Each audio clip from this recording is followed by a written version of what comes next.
ඔයාගේ ඉඩම් ඔප්පුවත් ප්‍රකාශන ඔප්පුවක්ද? ගොඩක් අය ඉඩම් ගන්න ජීවිත කාලෙම හම්බ කරපු සල්ලි දාලා. හැබැයි ඔප්පුව අතට ගත්තට පස්සේ තමයි දන්නේ ඒක ප්‍රකාශන ඔප්පුවක් කියලා.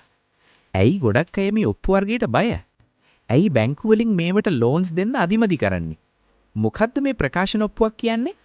සරලවම කිව්වොත් ඉඩමේ පරණ අයිතිය ගැන පැහැදිලි ඔප්පු පත්තිරු හොයාගන්න නැති වුනාම මම මේක කාලයක් තිස්සේ භුක්ති විඳා කියලා Taman විසින්ම හදාගන්න ඔප්පුවක් තමයි මේක.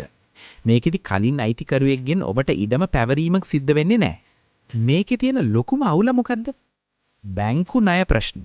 ලංකාවේ ගොඩක් බැංකු කමර්ෂල් බැංක්ස් ප්‍රකාශන ඔප්පු වලට ණය දෙන්න කැමති නැහැ. මොකද මේ ඉඩම් වලට නීතිමය වශයෙන් තවත් අයිතිකාරයෙක් මතුවෙන්න පොඩි හරි ඉඩක් තියෙන නිසා. විකුණන්න අමාරු වීම. හරිම ගැනුම්කරුවෙක් ඉඩමේ පත්තිරු ටයිටල් රිපෝට්ස් චෙක් කරද්දී මේක ප්‍රකාශන ඔප්පුවක් කියලා දැක්කොත් මිලදී ගන්න පසුබට වෙන්න පුළුවන්. ප්‍රකාශන ඔප්පුවක් බලවත් කරගන්නේ කොහොමද?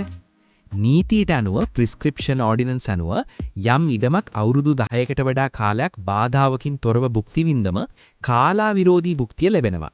හැබැයි මතක තියාගන්න ප්‍රකාශන ඔප්පුවක් ලියූ පමණින්ම ඉඩමේ අයිතිය 100% තහවුරු වෙන්නේ නැහැ. එය කාලයත් එක්ක සහ නිවැරදි පදිංචියත් එක්ක ශක්තිමත් වෙන දෙයක්. ඉඩමක් ගන්න කලින් අනිවාර්යයෙන්ම දක්ෂ නොතාරිස් කෙනෙක් ලවා පත්තිරු පරීක්ෂා කරගන්න. ඔබටත් මෙවැනි ඔප්පු සම්බන්ධ ගැටලු තියෙනවද? පහලින් කමෙන්ට් කරන්න. යාළුවෙක්ව අමාරුවේ වැටෙන එකෙන් බේරගන්න මේ පෝස්ට් එක ෂෙයා කරන්න.